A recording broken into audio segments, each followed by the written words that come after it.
tentang dukungan terhadap perjuangan Palestina. Nah, salah satu isi fatwanya memang menyebutkan bahwa mendukung agresi Israel terhadap Palestina atau pihak yang mendukung Israel ini baik langsung maupun tidak langsung hukumnya dianggap haram. Kemudian yang kedua bahwa untuk itu umat Islam dihimbau untuk semaksimal mungkin menghindari transaksi dan penggunaan produk yang terafiliasi dengan Israel serta mendukung penjajahan atau Zionisme.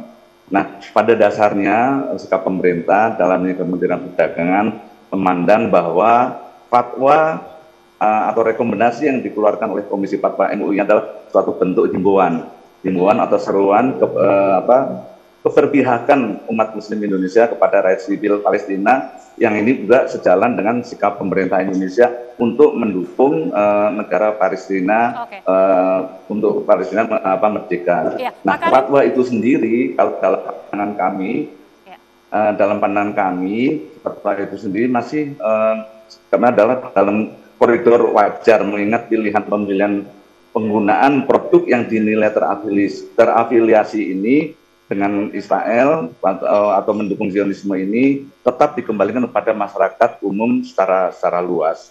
Dan ini sebagai masyarakat luas sebagai end usernya, apalagi fatwa ini kalau seyakinnya masih sifatnya adalah sementara, jadi tidak permanen terus menerus, dan ini dalam rangka menekan atau lebih menekan untuk Israel ini menghentikan agresinya terhadap Palestina. Baik. Begitu Mbak Gita dari pandangan kami. Baik, Pak Karim, artinya memang pemerintah ini tentunya sejalan dan juga menyetujui sejalan dengan fatwa MUI ya. Tapi yang menjadi pertanyaan juga Pak, ini kan ada sempat beredar produk-produk yang viral di media sosial, produk yang katanya produk Israel atau terafiliasi dengan pro-Israel begitu. Ini kan menjadi spekulasi liar di masyarakat. Apakah benar membiarkan kepada masyarakat atau seharusnya pemerintah melis produk-produk itu? Karena ini senada juga yang diungkapkan oleh Wakil Presiden Kiai Haji Maruf Amin yang mengatakan pemerintahlah yang seharusnya melis atau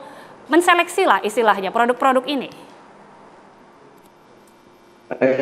Betul Mbak Gita, jadi seyogyanya memang fatwa tadi memang harus diikuti, sifatnya harus boikot itu secara selektif, tidak secara ini membuat yang beredar di media sosial itu produk-produknya menjadi liar. Nah, ini yang perlu kita inikan lebih dalam, mana yang produk-produk mana yang terafiliasi langsung maupun tidak langsung. Jadi kami saat ini memang sedang mengupayakan untuk meneliti lebih dalam, karena saat ini kan antara Indonesia dengan Israel ini tidak ada hubungan diplomatik. Jadi hubungan diplomatik dan barang yang beredar di Indonesia adalah barang yang tidak langsung berhubungan dengan Israel, dan ini sifatnya hubungan dagangnya adalah B2B, jadi bisnis to bisnis, tidak ada kaitan dengan G2G. Nah, untuk itu perlu kita dalami lagi mana yang terkait langsung maupun tidak langsung dengan Israel itu. Oke, artinya pemerintah dalam waktu dekat akan segera menyeleksi seperti yang Pak Karim katakan, akan menyeleksi kemudian meneliti lebih jauh produk-produk mana dan akan diriliskah Pak? Nah, ini masih kita pelajari dulu Mbak Gita. Jadi karena hubungannya ini kan G2G yang pengertian terkaitan dengan langsung dan tidak langsung kan harus kita dalami lagi sampai sejauh mana gitu. Nah, ini yang perlu kita pertimbangkan lagi adalah bahwa produk-produk yang kemarin beredar di masyarakat luas ini kan juga produk dalam negeri Indonesia. Dalam artinya ini juga menyangkut produk dalam negeri, kemudian menyangkut tenaga kerja di Indonesia, dan itu menjadi dasar pertimbangan tersendiri. Dan ini perlu kita kaji lebih mendalam lagi mana produk-produk yang harusnya secara selektif ini, dan perlu kita pikirkan adalah substitusi produk-produk yang nantinya apakah yang diserukan untuk diboikot itu seperti apa gitu. Oke, baik. Kalau gitu saya sekarang langsung ke pengusaha, langsung ke Pak Juan. Pak Juan, ini kan artinya sudah jelas sekali ya bahwa pemerintah setuju memang dan bahkan nanti akan ada tindak lanjutnya, akan merilis kemudian menganalisa lebih lanjut. Pengusaha melihat ini seperti apa? Setuju atau tidak? Atau mungkin ada pertanyaan juga langsung ke kementerian atau ke pemerintah, silakan Pak Juan.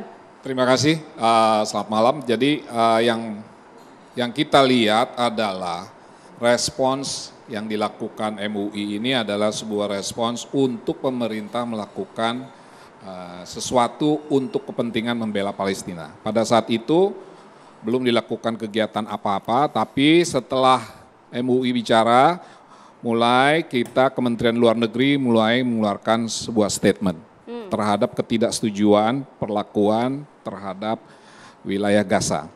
Dan Presiden juga sudah mengatakan itu di pertemuan OKI. Ini sesuatu yang luar biasa. Sehingga Presiden dimandatori untuk bisa mewakili 57 negara berbicara dengan Joe Biden, Presiden Joe Biden. Nah, ini sesuatu yang positif. Bagi kami bisnis melihat itu adalah mengambil alihan sikap dari masyarakat yang dilakukan oleh MUI dan juga ditangani oleh pemerintah. Kami berpikir bahwa apa yang dilakukan ini pemerintahlah yang memang harus di depan. Kalau kaitan dengan boykot, dengan bisnis itu semua bisa saja. Tetapi kita melihat efektivitas dari sebuah sikap itu selalu kita akan hitung dalam rupiah. Itu aja. Dalam hal ini melihatnya efektivitasnya seperti apa? Apalagi nanti ada tindak lanjut, akan ada di list atau masih dalam proses ya tentunya ya. Akan ada daftar-daftar mungkin produk-produk nanti tentunya juga akan dipikirkan substitusinya.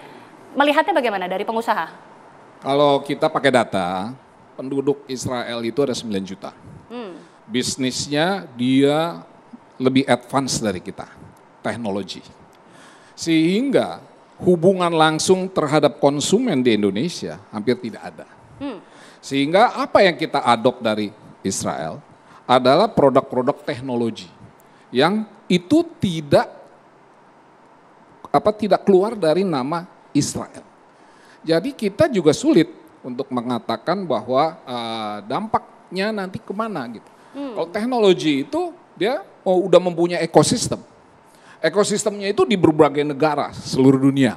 Jadi kita melihat sikap ini, kita berharap bahwa respons yang disampaikan oleh MUI atau respons yang disampaikan oleh masyarakat Indonesia dan juga yang disampaikan oleh Bapak Presiden itu adalah panutan kita. Dan itu tetap dijalankan dan reaksinya jelas. Saya sekarang langsung ke MUI. MUI ini kan sejauh ini sudah dari tanggal 8 dikeluarkan, kemudian implementasinya tanggal 10.